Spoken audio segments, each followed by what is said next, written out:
Before we begin, a quick and important disclaimer. The following content is provided strictly for educational and entertainment purposes. It explores historical legal trends and theatrical depictions of domestic relations within the context of United States history and performing arts.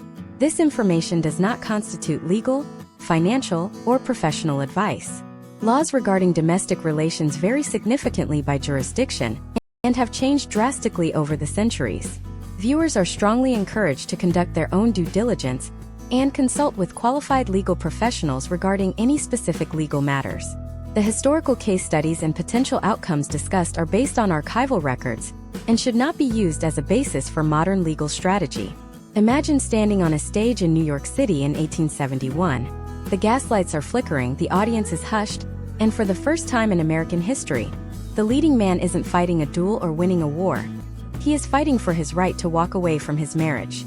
In the 19th century, for a man to seek a divorce was not just a legal hurdle. It was a social suicide mission that could result in the total forfeiture of his property, his reputation, and his children. We have been told a specific narrative about the history of the American family, but the truth hidden in the archives of U.S. theater history reveals a much more complex, high-stakes reality for men.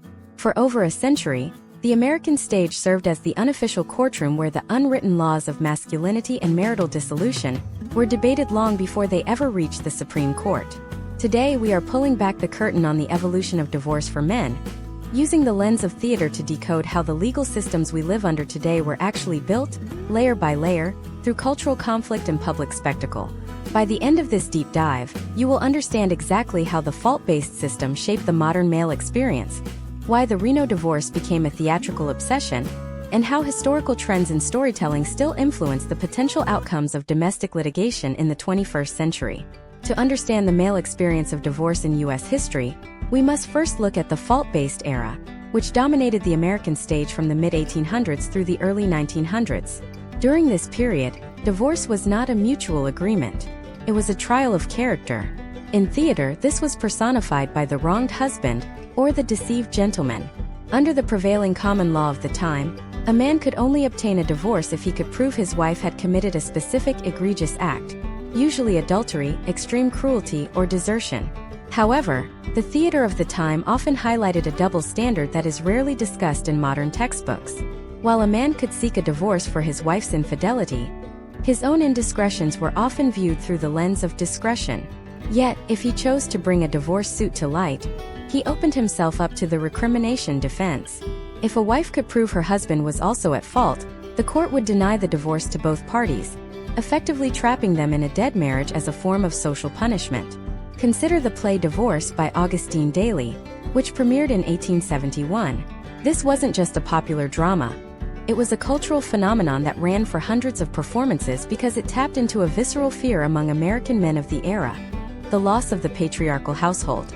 In Daly's work, we see the step-by-step breakdown of a marriage not through the eyes of the law, but through the eyes of a man who realizes that the sanctity of the home is a legal construct that can be dismantled by a single testimony. This play introduced the American public to the shyster lawyer, a character type that would haunt the male psyche for decades. These characters represented the growing industry of divorce mills in states like Indiana and later Nevada.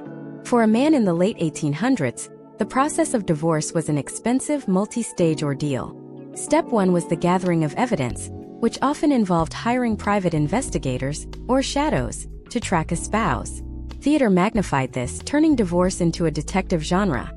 If a man failed to produce preponderance of evidence, he didn't just lose his case. He faced a countersuit for defamation. Step 2 was the public trial. Unlike today, where many proceedings are private, 19th century divorce trials were often covered verbatim in newspapers, turning a man's private failures into public entertainment. Theater history shows us that the stage was used to rehearse these trials. Plays like The New York Idea, 1906, by Langdon Mitchell moved the conversation from melodrama to satire, illustrating how the social elite began to treat divorce like a revolving door. In The New York Idea, we see the character of John Carslake, a man who is trying to navigate a modern divorce. Through Carslake, the audience learns about the Dakota divorce. Historical trends show that between 1880 and 1900, thousands of men traveled to Sioux Falls, South Dakota, because the residency requirements were only 90 days. The theater of this era captured the divorce colony lifestyle, men living in hotels, waiting out their residency, and essentially gaming the system to escape marriages that were legally unbreakable in New York or Massachusetts. This era introduced the concept of collusion. In many historical case studies, we find that men and women would actually script a scenario of infidelity so that one party could be found at fault, allowing the judge to grant the decree. Theater mimicked this reality, showing men hiring actors in real life to play the part of a correspondent in a hotel room, just long enough for a witness to see them and testify in court. This highlights the high-stakes nature of the legal fiction. Men were forced to perform a role in court that was often entirely fabricated, just to achieve a legal outcome. The psychological toll of this performance is a recurring theme in American drama. The promise of the American dream was tied to a stable home, and a man who divorced was often seen as a man who had failed his primary duty to the state. The theater served as a pressure valve for this tension. We see this in the shift toward realism at the turn of the century. Furthermore, the financial implications for men in these historical plays were depicted as catastrophic.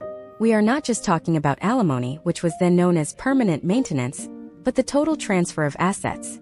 Under the coverture laws of the earlier 19th century, a man technically owned his wife's property, but upon a divorce where he was found at fault, the court could strip him of his holdings to ensure the woman did not become a charge of the state. Theater history documents this transition from the man as the owner to the man as the provider, even after the marriage ended. To give you more depth on the step-by-step reality of a historical divorce, let's look at the service of process. In early American theater, the process server was often a comedic or villainous figure who would ruin a man's reputation by serving him papers in front of his business associates or at his gentleman's club. This wasn't just a plot device. It was a reflection of how the law used shame as a tool for social control. If a man could be publicly shamed, he was more likely to settle or concede to unfavorable terms. As we move into the 1920s and 30s, the Reno divorce became the dominant theme. Theater and film began to portray the Reno man, someone who was wealthy enough to flee his home state to seek a no-fault style decree in the desert. This created a two-tiered system of justice, one for the man who could afford to travel for his freedom, and one for the working-class man who remained trapped by the strict moral codes of the East Coast. Case studies from this era show that the potential outcomes for a man's career often hinged on which jurisdiction he chose. A man who divorced in New York was a pariah. A man who divorced in Reno was a man of the world. We see this evolution clearly when we examine the works of writers like Rachel Crothers or George Kelly. They began to write plays where the man wasn't just a villain or a victim, but a human caught in a bureaucratic nightmare. The open loop here is the question: how did we get from divorce as a sin to divorce as a right? The answer lies in the way theater transformed the divorced man from a character of shame into a character of sympathy. This shift in the American theater of the mind is what eventually paved the way for the legislative shifts of the 1960s and 70s. But to understand where we are going in the next 9 parts of this masterclass, we must first master these historical foundations. We must understand that for a man in U.S. history, the courtroom was a stage, and the script was written by a society that was terrified of what would happen if the contract of marriage became as easy to break as any other business deal. To fully grasp the magnitude of the legal theater men navigated in the early 20th century, we have to look at the transition from the Gilded Age to the Roaring Twenties. During this time, the American legal system functioned under a strict adversarial model.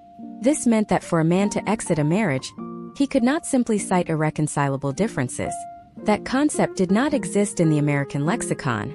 Instead, he had to participate in a high-stakes performance where one party was the hero and the other was the villain. If you were a man in 1926, exactly 1 century before our current year of 2026, the courtroom was not a place for truth. It was a place for a pre-written script. The most prominent historical trend of this era was the adultery raid. Because New York and several other influential states maintained adultery as the sole ground for divorce, men were forced to become directors of their own legal tragedies. Imagine a man named Arthur in 1926. Arthur is a successful businessman, but his marriage has been functionally over for years. To obtain a divorce, Arthur cannot just sign a paper.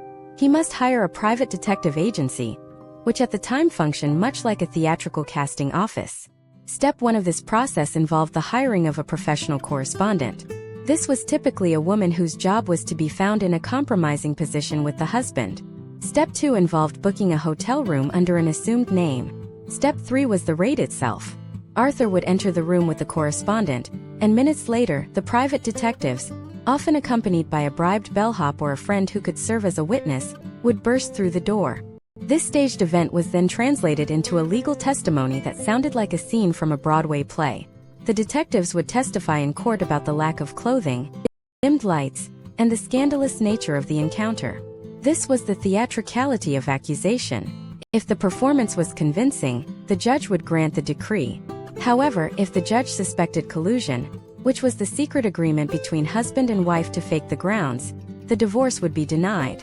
Historical case studies from the 1920s show that judges were often aware of the farce, but played their part in the theater to maintain the public image of the sanctity of marriage. The theater of the era reflected this absurdity back to the public. Playwrights like Clyde Fitch specialized in these social dramas.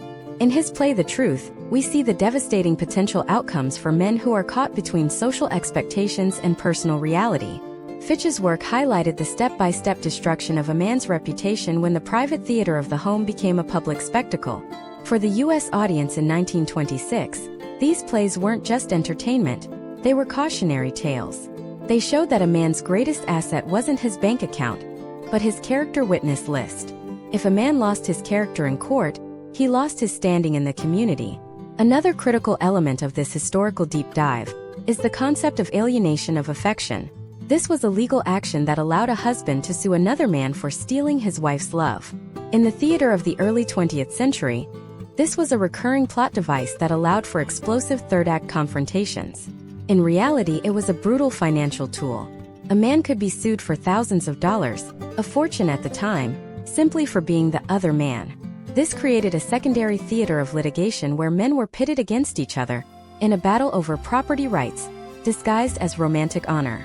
Consider the imagine-if scenario where a modern man in 2026, let's call him Mark, tries to apply 1926 rules to his life. Today, Mark might use GPS data or text messages to prove a point in a modern no-fault setting. But in 1926, Mark would have to rely on the physical testimony of a stranger who saw him through a keyhole. The level of proof required was not digital, it was visceral. This historical trend highlights how the law prioritized the image of morality over the substance of a relationship.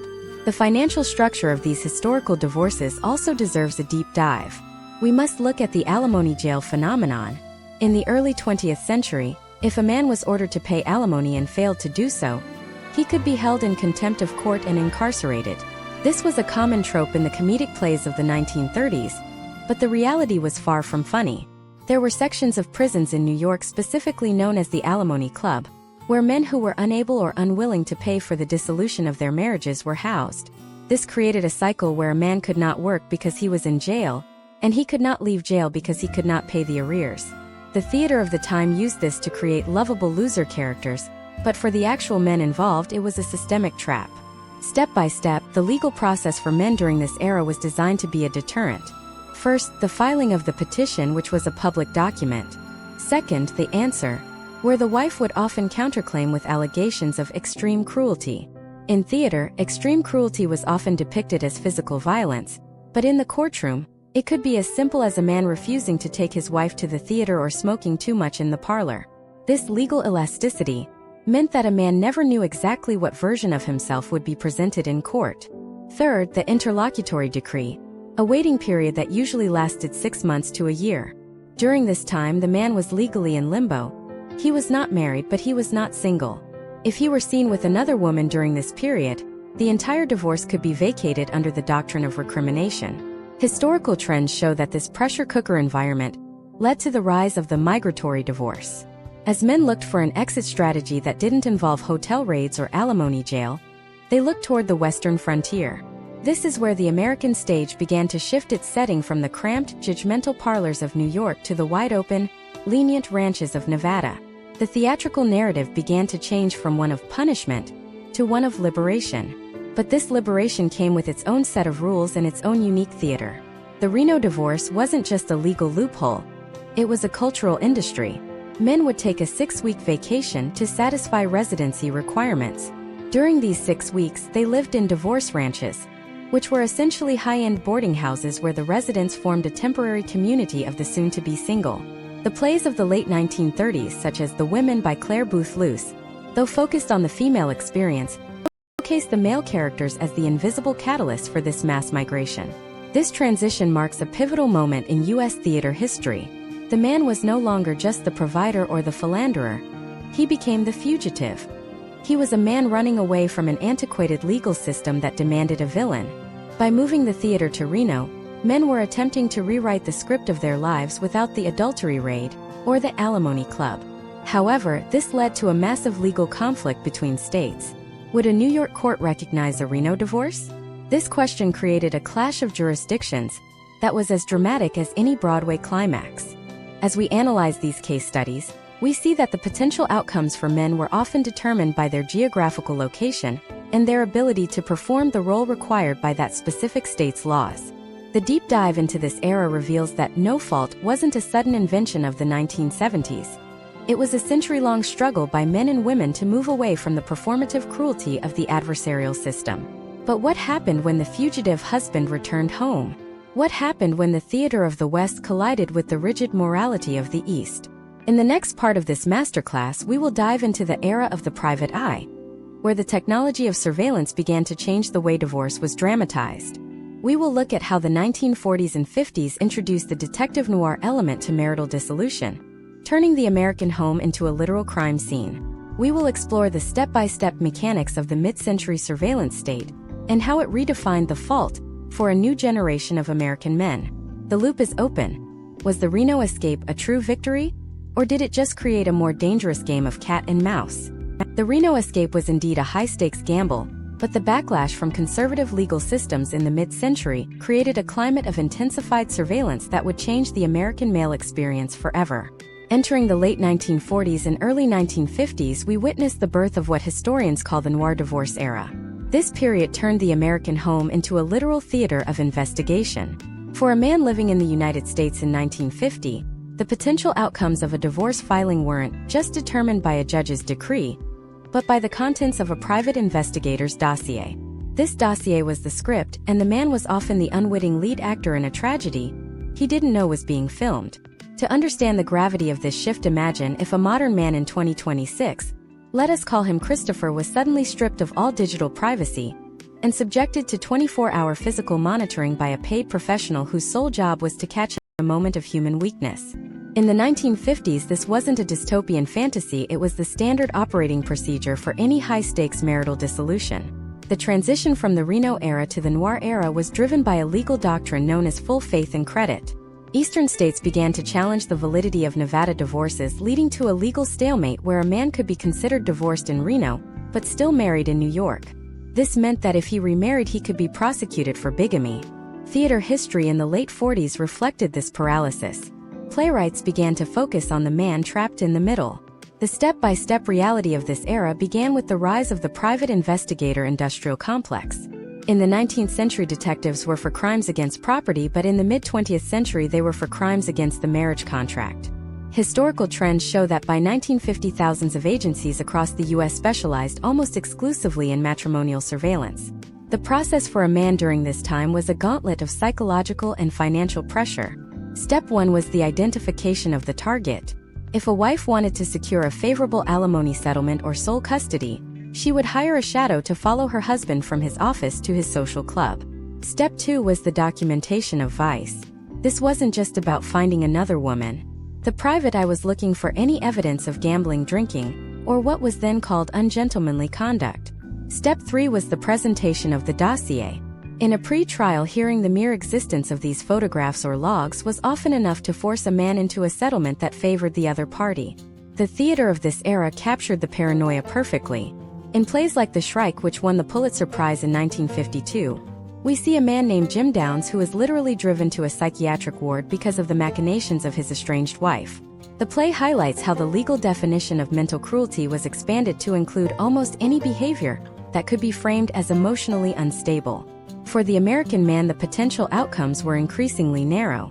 If he fought the charges, he risked a public trial that would destroy his career. In the 1950s, being a divorced man was a professional liability, especially in corporate America.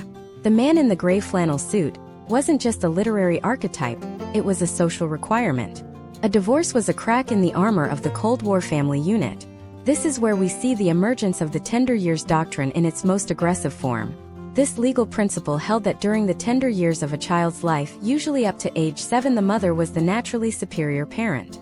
For the father, this meant that in nearly every divorce case he was fighting an uphill battle for any form of custody. Historical case studies show that men were often reduced to visiting hours on Sunday afternoons, a dynamic that was dramatized in countless mid-century stage plays as the ultimate failure of masculinity. The financial toll was equally devastating. We have to look at the concept of permanent alimony.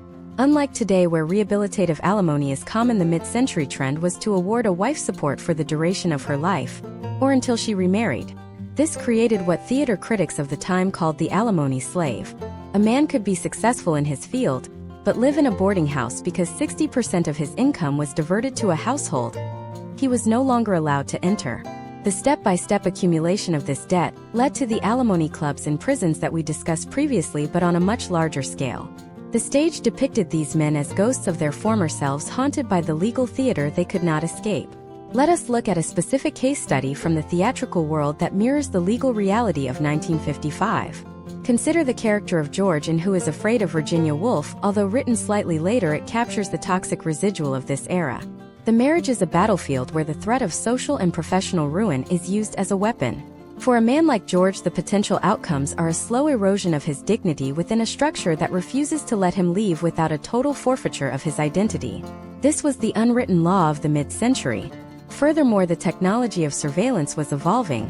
The theater began to use sets that featured telephones as instruments of betrayal. Wiretapping, although often illegal, was frequently used, and then laundered through the testimony of witnesses who claimed they overheard a conversation. For a man in 1955, the privacy of his own home was a legal fiction. The theater of the time used the split stage to show the husband on one side and the private eye on the other, creating a visual representation of the surveillance state that the American family had become. In this deep dive, we must also address the concept of condonation. This was a legal trap where if a man and wife had a single moment of reconciliation, or even a single night together during the divorce proceedings, the entire case was thrown out. The clock was reset. This led to a bizarre theater of avoidance where men were coached by their lawyers to never be in a room alone with their wives. The step-by-step instructions for a man in 1958 were clear. Do not call. Do not visit. Do not show emotion. This forced a stoicism that became the hallmark of the mid-century American male, a stoicism that was eventually dismantled by the counterculture of the 1960s. As we look at the historical trends, we see that the legal theater of the 1950s was a pressure cooker. Costs of maintaining the farce were becoming too high for the state and for the individuals involved. The system was predicated on the idea that someone had to be the villain, but when both parties were exhausted by the performance, the script began to fail. The deep dive into the noir era reveals that the man was often caught in a loop of surveillance, settlement, and social shame. But a revolution was brewing. The very technology and psychological theories that were used to trap men in the 50s would soon be used to demand a new kind of freedom. Imagine if the entire legal framework for masculinity was about to be set on fire. Imagine if the performance of fault was suddenly declared obsolete. In the next part of this masterclass, we are entering the 1960s and 70s, the era of the no-fault revolution. We will explore how the American stage transitioned from the dark alleys of surveillance to the bright lights of the sexual revolution. We will look at the case study of the man who finally broke the alimony jail, and how the legal system reacted when men started writing their own scripts. The loop is open. Was the end of fault the beginning of equality, or did it just create a new set of invisible chains? The fire that consumed the old legal world began in California in 1969, and by the early 1970s, the embers had spread across the entire United States. When Governor Ronald Reagan signed the Family Law Act of 1969, he did more than change a statute. He effectively fired the directors of the old adversarial theater. For decades, men had been forced to perform the role of the villain or the victim to earn their freedom. With the stroke of a pen, the requirement to prove fault was abolished in the first state, and a domino effect began that would redefine the American male identity for the next 50 years. In the 1970s, the theater of the courtroom transitioned from a dark, more detective story into a cold clinical administrative procedure. But as the old chains of fault were broken, new invisible chains began to form. To understand the magnitude of this shift, let us look at a case study of a man named James in 1972. Under the new no-fault historical trends, James no longer had to hire a private investigator to catch his wife in an act of adultery, nor did he have to stage a fake hotel raid to satisfy a judge in New York.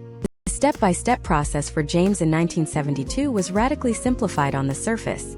Step 1 was the filing of a petition for dissolution of marriage based on irreconcilable differences. Step 2 was a mandatory waiting period, often 6 months, designed to allow for a cooling-off period. Step 3 was the division of assets. However, this is where the new theater began. In the old system, fault was a bargaining chip. A man who was innocent of fault could often protect his assets. In the no-fault era, assets were increasingly divided based on the principle of equitable distribution or community property, regardless of who wanted the divorce or why. For James, this meant that his professional success, which he viewed as his primary contribution to the marriage, was now a shared commodity that could be divided by a court with mathematical precision. Imagine if a modern man in 2026, let us call him David, is looking back at his grandfather James. David lives in a world where mediation and collaborative law are the norm, but in 1972 James was living through the first wave of a social earthquake. The theater of the 1970s captured this perfectly. Playwrights shifted their focus from the crime of the divorce to the aftermath of the separation. The most iconic example of this is the 1965 play, and subsequent 1970s cultural dominance of The Odd Couple by Neil Simon. While it is a comedy, it represents the first major theatrical acknowledgement of the divorced man as a common social figure. Oscar and Felix are not villains, they are not noir fugitives, they are simply men trying to navigate a life where they have lost their homes and their primary family structures. This play introduced the U.S. audience to the archetype of the displaced husband living in a bachelor apartment surrounded by the remnants of a past life. The potential outcomes for men in this era were deeply tied to the emerging best interests of the child standard. While the 1950s were dominated by the tender years doctrine, which almost always favored the mother, the 1970s saw a move toward a gender-neutral standard on paper. In practice, however, the theater of the time showed that men were still struggling to find their place as caregivers. The historical trends show that while the law was changing, the cultural scripts were still lagging. We see this in the 1977 theatrical and literary phenomenon Kramer vs. Kramer. Although most famous as a film, its roots in the late 70s theatrical realism movements highlighted the step-by-step struggle of a father, Ted Kramer, who must learn to be a parent only after the marriage has dissolved. This was a radical shift. For the first time, the American stage was showing a man fighting for the right to perform domestic labor. The theater was no longer about escaping a wife, it was about reclaiming a child. The financial deep dive of the 1970s reveals the death of permanent alimony and the birth of rehabilitative alimony. This was a major turning point for the American man. Historical case studies from 1975 show that courts began to move away from the idea that a man must support his ex-wife for the rest of her life. Instead, the new script focused on providing support just long enough for the spouse to become self-sufficient. In the theater, this was depicted as a moment of liberation for the male character, but it also introduced a new kind of litigation: the battle over the valuation of degrees and professional licenses. If a man had gone to medical school while his wife worked, was that degree a marital asset? The theater of the late 70s began to explore these corporate-style conflicts where the marriage was treated less like a sacrament and more like a business partnership that was being liquidated. The step-by-step mechanics of a 1970s divorce also introduced the mandatory financial disclosure. In the previous decades, a man could often hide assets or underreport his income because the focus was on moral fault. In the no-fault era, the focus shifted to the balance sheet. This required a man to provide a comprehensive list of every bank account, every stock, and every piece of property. The theater of the time used this to create tension where the man would try to protect his private success from the prying eyes of the state. This led to a rise in what we now call forensic accounting, although it was much more primitive then. Furthermore, we must consider the impact of the sexual revolution on these theatrical scripts. In the 1950s, a man who wanted a divorce was often seen as chasing a fantasy. In the 1970s, plays like Company by Stephen Sondheim, or the works of David Mamet, began to explore the existential dread of the single man. The potential outcomes were no longer binary, victory or ruin. Instead, the outcome was often a lingering sense of disconnection. The no-fault revolution had removed the shame of divorce, but it had also removed the clear rules of the game. Men were now writing their own scripts in real time without a director to tell them if they were the hero or the villain. Step by step, the 1970s dismantled the idea that a man's identity was inextricably linked to his role as a husband. But as the decade drew to a close, a new historical trend emerged: the rise of the father's rights movement. Men began to realize that while no fault had made it easier to leave, it had also made it easier for them to be pushed out of the lives of their children. The theater of the late 70s and early 80s started to reflect this brewing anger. The stage was being set for a more aggressive form of litigation, where the man was no longer content to be the weekend dad in a messy apartment. By 1979, the US public was seeing a different kind of male character on stage, one who was angry, litigious, and determined to challenge the remaining biases of the family court system. The loop was no longer about whether a man could get a divorce, it was about what he could keep after the gavel fell. The deep dive into the 1970s reveals that the no-fault revolution was not the end of the story, but the beginning of a much more complex and expensive chapter in US theater history. As we move toward the next part of this masterclass, we have to ask, what happens when the clinical administrative process of the 70s meets the high-stakes corporate greed of the 1980s? How did the era of Wall Street and big hair transform the divorce court into a battlefield of professional experts in psychological warfare? The loop is open. Did the 1980s turn the American man into a warrior in the courtroom, or did it just raise the price of admission to a level that only the elite could afford?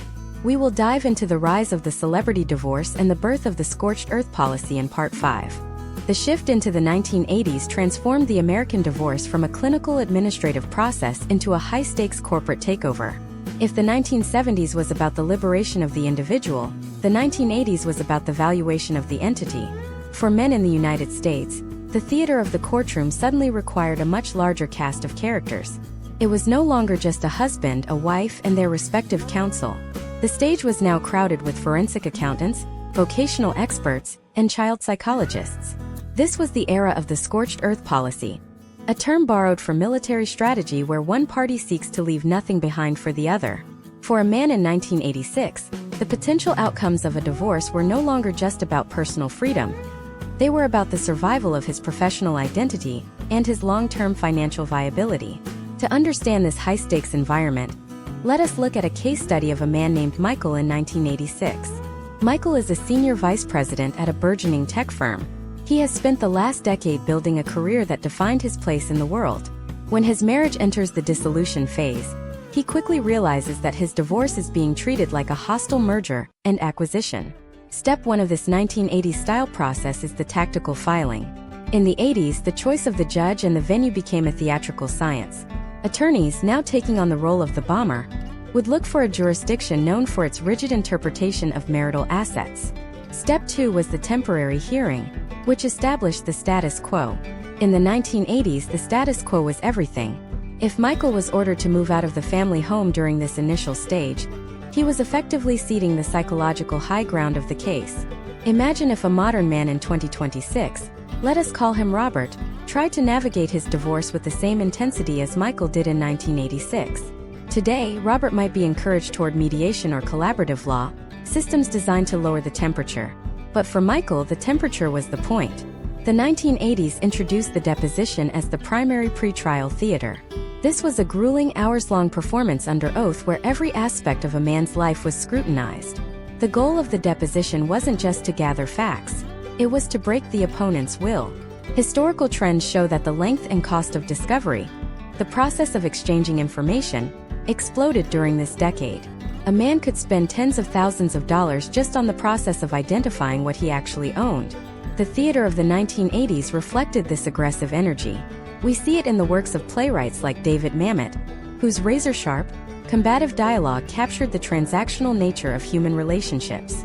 Plays like Glengarry Glen Ross, while focused on the world of real estate, perfectly mirrored the desperation and the win-at-all-costs mentality that pervaded the divorce courts. The man on stage in the 1980s was often a man under siege, fighting to maintain a grasp on the American dream that was slipping through his fingers. This era saw the birth of the executive divorce as a specific subgenre of drama, where the domestic sphere was portrayed as a boardroom with higher stakes and lower ethics. A critical deep dive into the 1980s also requires an analysis of the rise of the expert witness. Before this era, a judge might simply look at a bank statement and a W-2. By 1988, however, the courtroom theater required professional testimony on everything from future earning capacity to the value of a professional license. Consider the vocational expert. This was a person whose job was to testify about what a spouse could potentially earn in the open market. For the man, this was a defensive tool. If he could prove his spouse had the capacity to earn a high income, his alimony obligation might be reduced. Step by step, the trial became a battle of the experts. Michael would hire his expert, his spouse would hire hers, and the judge would sit as the audience to two competing versions of reality. The financial toll of this era was unprecedented. We must look at the impact of the Qualified Domestic Relations Order, or QDRO, which became a standard tool in the 1980s. This legal instrument allowed a court to divide a man's retirement and pension plans. For many men, their pension was their most significant asset, representing decades of labor. The theater of the courtroom often focused on the equitable nature of this division, but the reality for many was a sudden and permanent reduction in their future security. This financial pressure led to a rise in scorched earth tactics where men would attempt to liquidate assets or hide wealth in complex corporate structures, leading to even more theater in the form of the lifestyle audit. The lifestyle audit was a step-by-step deconstruction of a man's spending. A forensic accountant would look at every credit card receipt, every dinner out, and every vacation. If Michael spent $500 on a business dinner, he had to prove it wasn't a disguised personal expense. This level of surveillance made the 1950s private eye look like an amateur. The theater of the 1980s used this to show the total loss of privacy. The home was no longer a castle. It was a transparent box where every move was measured against the standards of the IRS and the family court. Furthermore, the 1980s was the decade where the celebrity divorce became a template for the general public. High-profile cases like the dissolution of the Trump or Spielberg marriages were covered in the press with the same fervor as a Broadway opening night. These cases popularized the concept of the prenuptial agreement, which moved the theater of divorce from the end of the marriage to the very beginning. For the first time, men were encouraged to write the final scene of their marriage before they even walked down the aisle. Historical trends show a massive increase in the use of prenups during this time, creating a new prologue for the American male experience. As we look at the potential outcomes for men in this era, we see a divergence. The wealthy elite could afford the best bombers and the most convincing experts, often allowing them to dictate the terms of their exit. But for the middle-class man, the 1980s was a decade of attrition. The cost of the theater was often more than the value of the assets being fought over. This led to a growing sense of cynicism that would eventually boil over into the Fathers' rights movements of the late 80s and early 90s. The theater began to show men who were not just fighting for money, but for the right to remain relevant in their children's lives. The child custody battles of the 80s were particularly brutal. With the move away from the tender years doctrine toward the best interests of the child, the courtroom became a psychological war zone. Custody evaluations could take months, involving home visits and interviews with teachers and neighbors. For Michael, this meant his parenting was being graded by a stranger. The theater of the time, such as the later works of Sam Shepard, explored the fractured psyche of the father who felt like an outsider in his own family. The 80s man was often portrayed as a figure of high energy and low stability, a man who had mastered the boardroom but was a stranger in the living room. As the decade came to a close, the scorched earth era had left the legal system exhausted. The high costs and the emotional devastation of the win-at-all-costs strategy were becoming unsustainable. But a new shift was on the horizon. The 1990s would bring the rise of the digital age and the democratization of information. How did the arrival of the internet and the cell phone change the theater of divorce? How did the 90s man adapt to a world where his every email and every page could be used as evidence? The loop is open. As the corporate theater of the 80s faded, did the 90s bring more clarity? Or did the digital trail just create a new way for men to be trapped by their own words? We will explore the dawn of the surveillance light era and the rise of the deadbeat dad narrative in Part 6. The dawn of the 1990s brought a cold, digital precision to the theater of American divorce. If the 1980s were defined by the explosive, high-stakes battles of the boardroom, the 1990s were characterized by the rise of the bureaucratic machine and the birth of the digital trail.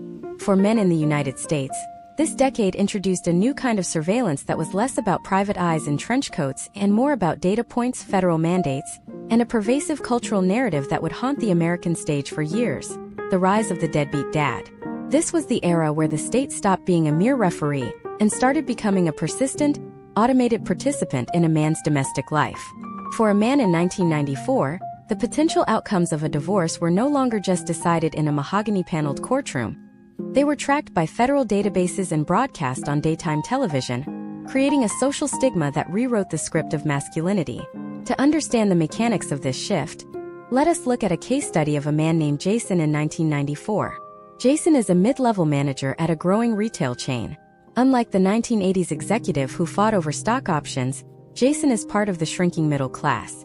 When his marriage dissolves, he enters a system that has been radically overhauled by federal legislation, specifically the Child Support Recovery Act of 1992. Step 1 for Jason is no longer a tactical maneuvering for assets. It is the immediate, automated calculation of his financial obligation, based on state-mandated guidelines that leave little room for judicial discretion. Step 2 is the implementation of wage garnishment. In the 1990s, the theater of the alimony check, sent by mail, was replaced by the silent, digital extraction of funds directly from a man's paycheck before he ever saw it. This turned the employer into an agent of the court, a development that had profound potential outcomes for a man's professional reputation and psychological sense of autonomy. Imagine if a modern man in 2026, let us call him Tyler, looks back at Jason's situation. Today, Tyler lives in a world where digital payments and app-based tracking are seamless. But for Jason in 1994, this was the beginning of the end of financial privacy. The 1990s introduced the pager and the early car phone as the new instruments of marital discord. In the theater of the time, the beeping pager became a symbol of the domestic leash. Playwrights like Jonathan Larson, in his landmark musical Rent, though focused on a broader social tapestry, captured the 1990s sense of displacement and the breakdown of traditional family structures. The man on the 1990s stage was often a figure struggling with the invisible thread of debt and the technological tracking that made escape impossible. The cultural theater of the 1990s was dominated by the deadbeat dad narrative, a trope that was reinforced by historical trends in media and law. This was the decade of the wanted poster for fathers who fell behind on payments. Television talk shows like Maury Povich and Jenny Jones turned the private tragedy of paternity and support into a public spectacle, and this theatricality of shame bled directly into the courtroom.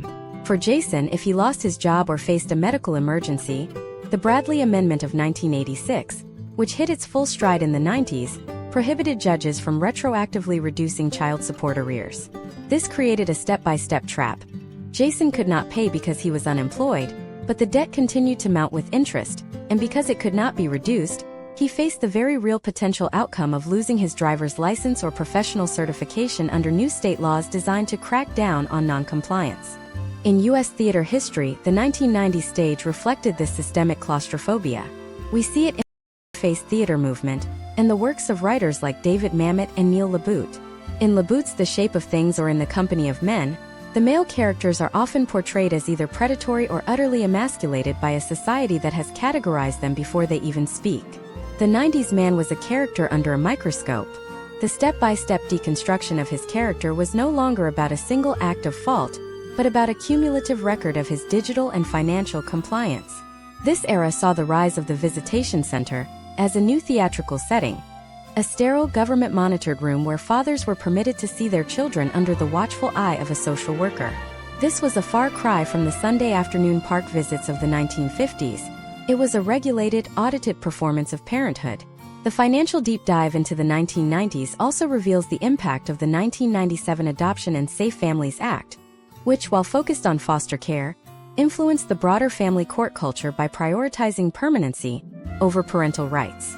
For a man in a divorce, this meant that the timeline for maintaining a relationship with his children was accelerated.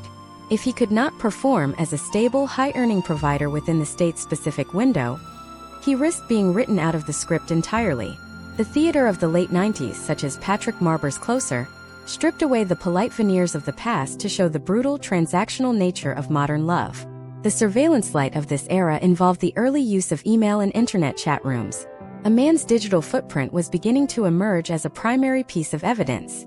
Historical case studies from 1998 show the first instances of electronic discovery, where a man's deleted emails were recovered to prove a lack of moral fitness or to uncover hidden accounts. The step-by-step process of a 1990s divorce also introduced the mandatory parenting class. Before a man could finalize his divorce, he was often required to attend a state-sanctioned seminar on how to co-parent. While intended to be helpful, the theater of these classes often felt like a re-education camp for men who were already feeling the sting of the deadbeat stigma. The man was forced to sit in a room and be lectured on the very basics of domestic life, a script that many men found deeply insulting to their existing paternal bonds. This added a new layer of performative compliance to the process. If Jason didn't show the correct emotional response in the parenting class, it could be noted in a social worker's report and used against him in a custody hearing. Furthermore, the 1990s saw the democratization of legal information through the early internet. Men began to form fathers' rights news groups and forums, creating a counter-theater to the mainstream narrative. They began to share scripts on how to handle a biased judge, or how to document a spouse's interference with visitation. This was the birth of the litigious father as a recurring character in American life, a man who had studied the statutes and was prepared to use the machine against itself. However, the potential outcomes for these men were often a double-edged sword. A man who fought too hard was often labeled high conflict, a psychological category that became a new way to limit a father's access to his children. As the decade drew to a close with the looming threat of Y2K, the American man was more tracked, more audited, and more scrutinized than at any point in history. The theater of the 1990s left us with the image of a man who was a fragment, divided between his role as a taxpayer, a provider, and a part-time parent. The no-fault dream of the 70s had morphed into a systemic fault reality where the computer didn't care about your story. It only cared about your balance. But as the clock struck midnight on the new millennium, a new technology was about to explode that would make the pager and the car phone look like stone tools. The 2000s were coming, and with them, the total disappearance of the private in private life. How did the rise of social media and the smartphone turn the 24-hour life of a man into a permanent, discoverable record? How did the theater of the 2000s handle the Facebook divorce and the iPhone tracking era? The loop is open. As the bureaucracy of the 90s gave way to the social transparency of the 2000s, did men find a way to clear their names, or did they just find themselves in a digital panopticon where every like and check-in could cost them their home? We will dive into the era of the liquid self and the total transparency of the 21st century divorce in Part 7. The transition into the new millennium marked the end of the private man and the birth of the digital person. If the 1990s were about the bureaucratic machine tracking a man's finances, the 2000s were about the social machine tracking his soul. For men in the United States, the theater of divorce moved from the courtroom and the lawyer's office directly into their pockets. With the launch of Facebook in 2004 and the debut of the iPhone in 2007, the historical trends of domestic litigation underwent a seismic shift. We entered the era of the liquid self, where a man's identity was no longer a solid, fixed entity but a fluid stream of data points, status updates, and GPS coordinates. This was the birth of total transparency, a period where the concept of a private life became a legal relic of the past. To understand this digital panopticon, let us look at a case study of a man named Brian in 2008. Brian is a successful architect in Chicago. He is navigating a divorce in a world that is just beginning to understand the power of social media discovery. Step 1 for Brian is no longer worrying about a private investigator in a trench coat. It is worrying about the photo his friend tagged him in at a rooftop bar last Friday night. In the 2000s, the theater of the status update became a primary source of evidence. If Brian's court filings claim he is distraught and unable to work, but his Facebook feed shows him smiling at a baseball game, the theatricality of his grief is immediately dismantled. Step 2 involves the forensic imaging of his first-generation iPhone. This device, which Brian views as a convenience, is actually a black box of his daily life. Every text message, every deleted email, and every search query is a potential script for the opposing counsel to read aloud in court. Imagine if a modern man in 2026, let us call him Ethan, looks back at Brian's struggle. In 2026, Ethan lives in a world where AI agents manage his digital footprint, but for Brian in 2008, the digital trail was raw, unedited, and permanent. The potential outcomes for Brian were often dictated by metadata. Historical case studies from this era show that the timestamp on an email or the EXIF data on a digital photo became the new star witnesses. If Brian claimed he was home by 10 o'clock to be with his children, but a photo taken at 11 o'clock contains metadata showing a different location, his credibility is liquidated. This is the era where the unwritten laws of the 20th century were replaced by the binary logic of the 21st. In U.S. theater history, the stage in the 2000s began to reflect this hyper-connected, yet deeply isolated male experience. Playwrights like Gina Joan Frito in her play Becky Shaw explored the cynical, transactional nature of modern romance where every interaction is mediated by a screen or a social calculation. The male characters on the 2000s stage were often portrayed as being in a state of constant surveillance, not just by the state but by their own social circles.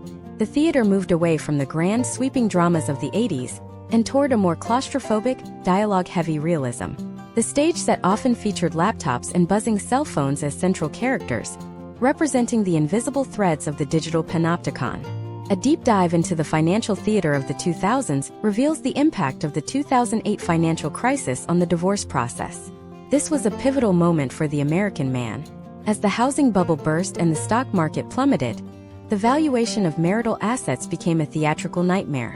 Historical trends show that many men found themselves in a position where they were fighting over negative equity. The step-by-step process of asset division transformed into a battle over who would take on the most debt. A man who was a millionaire on paper in 2007 could be insolvent by 2009, yet his alimony and child support obligations were often still based on his 2007 earnings. This created a new kind of alimony jail, one driven by market volatility rather than simple non-compliance. Consider the imaginative scenario where a man's entire career is tied to his online reputation. In the 2000s, the smear campaign moved from office gossip to the digital world. A man in the middle of a divorce could find his professional LinkedIn profile or his company's Yelp page flooded with negative comments or allegations. This was the theatricality of destruction. The potential outcomes for a man's livelihood were no longer just about the division of a bank account. They were about the preservation of his digital brand. Step by step, the legal system had to catch up, leading to the first major wave of non-disparagement clauses in divorce decrees, where both parties were legally forbidden from posting about each other on social media. The 2000s also saw the rise of the e-discovery professional. This was a new role in the theater of divorce, a technical expert who could navigate the labyrinth of hard drives, cloud storage, and social media archives. For a man like Brian, this meant that his legal team now included a digital archaeologist. The discovery process, which used to involve boxes of paper, now involved terabytes of data. Historical case studies from 2009 show that the cost of this digital search often exceeded the value of the assets themselves. The theater of the courtroom became a place where spreadsheets and screenshots replaced testimony and tears. Furthermore, we must address the concept of digital infidelity as a new theatrical theme. In the 1950s, adultery required a physical hotel room and a witness. In the 2000s, emotional affairs conducted over MySpace or Instant Messenger became a central conflict in domestic litigation. While no-fault laws remained on the books, judges in the 2000s often used these digital records to make moral fitness determinations in custody battles. The man was no longer just judged on his actions in the physical world, but on his thoughts and conversations in the virtual one. The theater of the time, such as the works of Neil LaBute, continued to deconstruct the male ego in this new, transparent environment, showing men who were increasingly paranoid about their own digital shadows. The step-by-step mechanics of a 2000s divorce also introduced the virtual visitation order. As the U.S. population became more mobile and technology more accessible, courts began to write scripts for how a father could be a parent through a webcam. This was the Skype divorce era. While it allowed for more frequent contact, the theater of the webcam visit was often hollow and artificial. A father was no longer a physical presence in a room. He was a two-dimensional image on a screen, a digital ghost in his children's lives. This development had profound potential outcomes for the long-term psychological bond between fathers and children, a theme that would be explored in the experimental theater of the following decade. As the 2000s drew to a close, the American man had become a liquid self, dispersed across multiple platforms and tracked by a device that never left his side. The theater of divorce had become a 24-hour reality show, where the edit was controlled by the lawyers and the audience was the judge. But the digital panopticon was only the beginning. As we moved into the 2010s and toward our current year of 2026, the appification of domestic life was about to take hold. How did the rise of Tinder and Uber-style efficiency change the way men entered and exited marriages? How did the smart home become the ultimate snitch in the theater of domestic conflict? The loop is open. As the liquid self of the 2000s solidified into the algorithmic self of the 2010s, did men lose the final remnants of their autonomy, or did the technology finally provide a way to bypass the theater altogether? We will dive into the era of the instant divorce and the surveillance home in Part 8. The arrival of the 2010s heralded the era of the algorithmic self, and the total transformation of the American household into a surveillance hub. If the 2000s were about the liquid self scattered across social media, the 2010s were about the amplification of domestic conflict. For men in the United States, the theater of divorce moved from the public digital square into the very walls of their homes. It was the decade of the smart home and the gig economy, where every convenience was a double-edged sword capable of generating a permanent record for a domestic relations trial.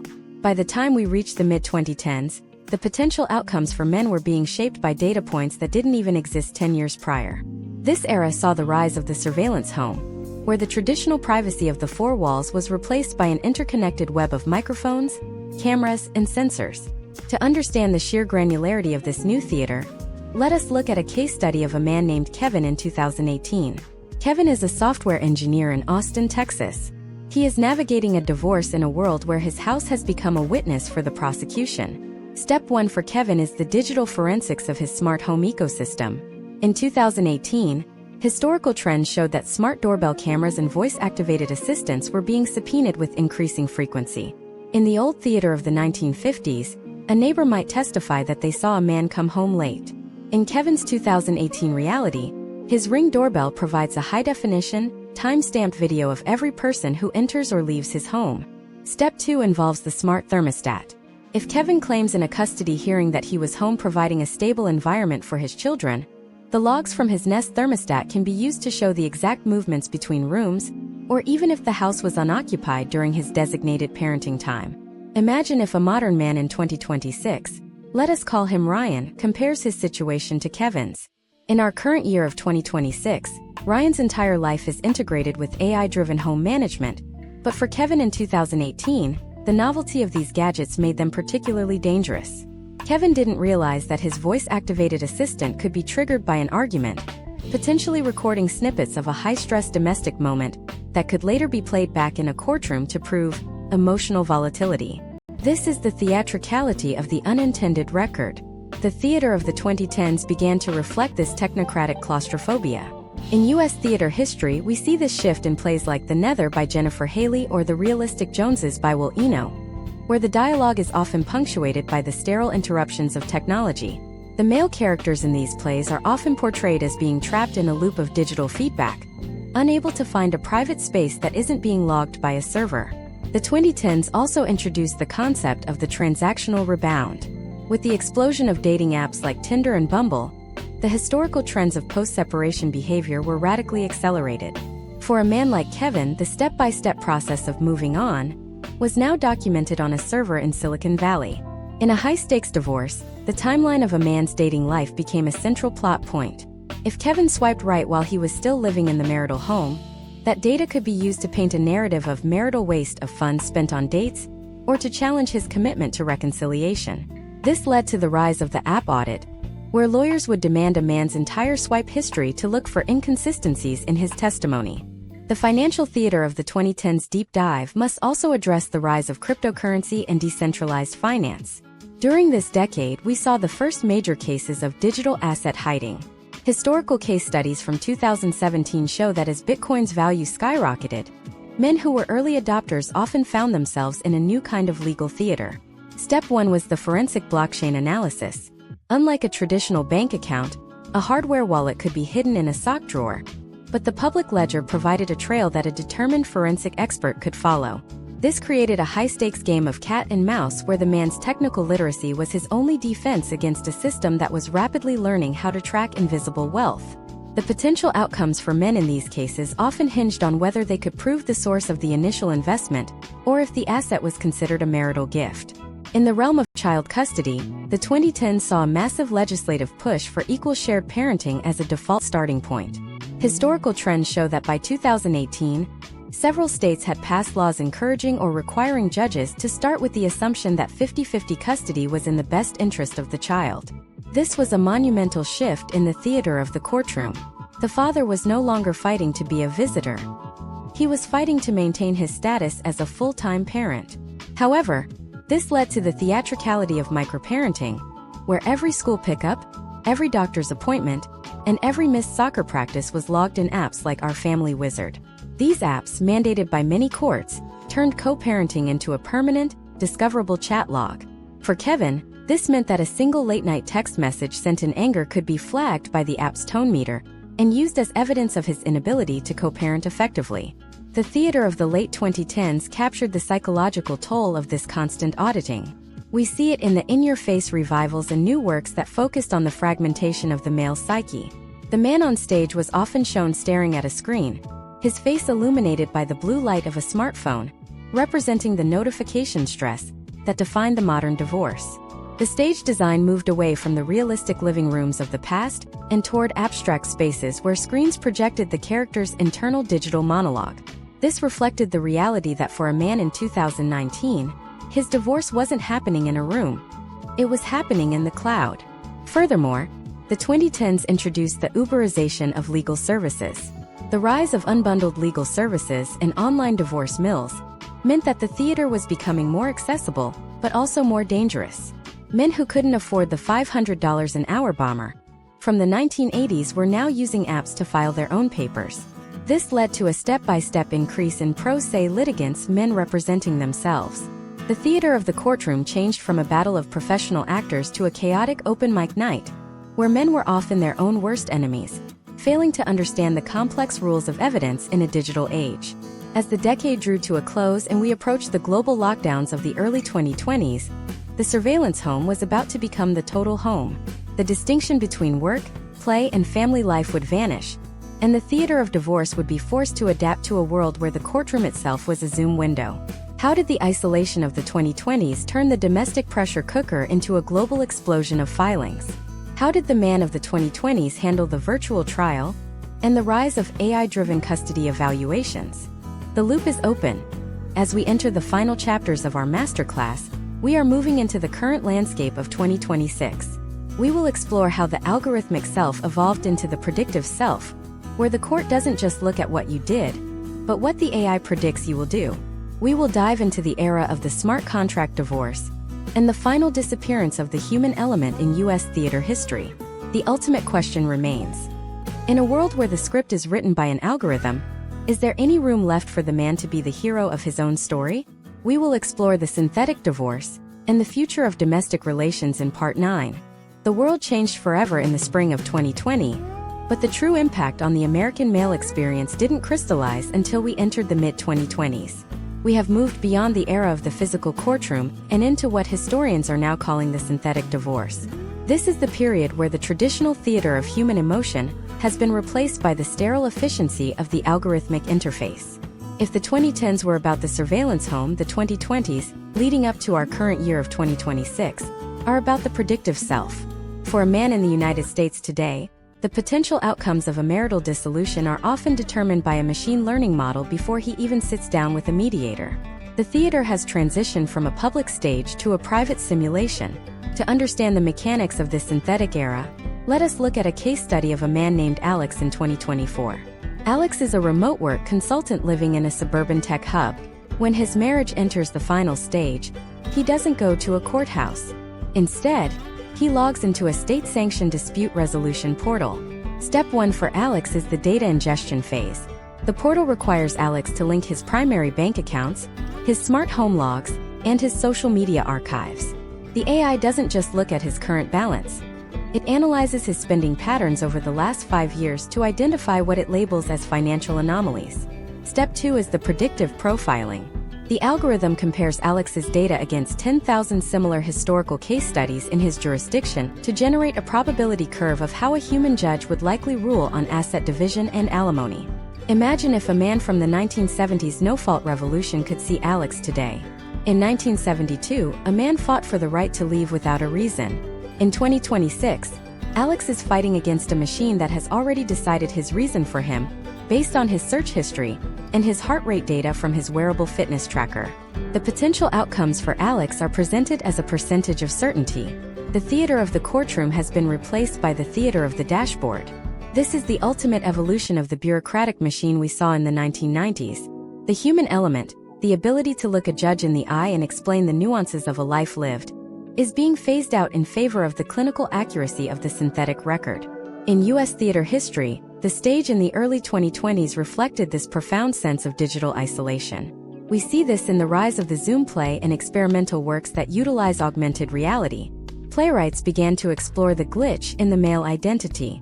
The male character on the 2020 stage is often a man talking into a void, his image flickering on a screen, representing the loss of physical presence in the legal process. The transition from the weight of the courtroom to the weightlessness of the video call has had a documented psychological impact on men. Historical trends show that without the physical rituals of the law, the wood-paneled rooms, the standing for the judge, the face-to-face confrontation, many men feel a sense of legal disconnection, where the gravity of the decisions being made feels unreal until the digital signature is applied. A deep dive into the financial mechanics of 2026 reveals the rise of the smart contract divorce. In this scenario, the marriage license itself is a digital contract living on a private state blockchain. The potential outcomes for asset division are pre-coded into the contract. If the dissolution trigger is met, such as a filing on the state portal, the smart contract automatically begins the process of liquidating shared digital assets and rerouting a percentage of Alex's income to a designated support account. This is the zero-friction divorce. While it removes the high costs of the 1980s bomber attorneys, it also removes the cooling-off period that saved many marriages in the past. Step by step, the law has moved from a moral inquiry to a mechanical execution. Further, we must address the crisis of authenticity in the 2026 divorce theater. Synthetic evidence. With the advent of sophisticated generative AI, the courtroom is now facing a wave of deepfake audio and video. Imagine if Alex's spouse presents a recording of him making a threat or admitting to a fault that never happened. In the theater of the mid-2020s, the verification expert has replaced the private eye. The step-by-step process of discovery now involves a grueling audit of the digital file's provenance. For the American man, this introduces a new level of paranoia. Every recorded interaction is a potential weapon that can be edited, cloned, or fabricated.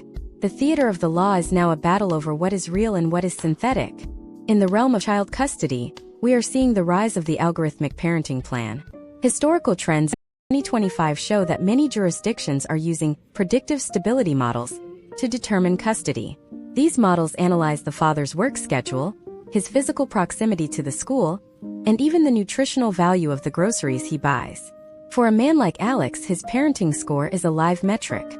If he stays up late gaming or misses a scheduled digital check-in with his child, his score drops, potentially triggering an automatic review of his custody percentage. This is the gamification of fatherhood, a recurring theme in contemporary American drama, where the father is portrayed as a player in a game where the rules are constantly being updated by a patch he didn't read. The theater of the mid-2020s also explores the ghosting of the father. In plays like The Digital Absentee, we see characters who are physically present but legally invisible. The potential outcomes of a synthetic divorce often result in a man being a subscription parent. His access to his children is tied to a digital platform that can be paused or throttled by a court order with the click of a button. The step-by-step removal of the father's physical agency is the central tragedy of the modern era. The man is no longer the provider or the protector. He is a contributor to a data set that the state manages. Consider the imagine-if scenario where the AI mediator suggests a settlement that is statistically perfect, but emotionally devastating. In 2026, the pressure to accept the algorithmic suggestion is immense. To fight the machine is to be labeled irrational or high conflict, which carries its own set of legal penalties. The theater of the 2020s highlights this quiet coercion, where the man is funneled toward an outcome that serves the efficiency of the state rather than the needs of the family. The deep dive into this era reveals that while we have solved the adultery raid and the alimony jail of the past, we have created a data prison where the walls are made of code. As we look at the historical trends, we see that U.S. theater history has always mirrored the way the law views the man. From the moral villain of the 1800s to the corporate warrior of the 1980s, the man has always been a character in a play he didn't write. But in 2026, the play is being written by a non-human author.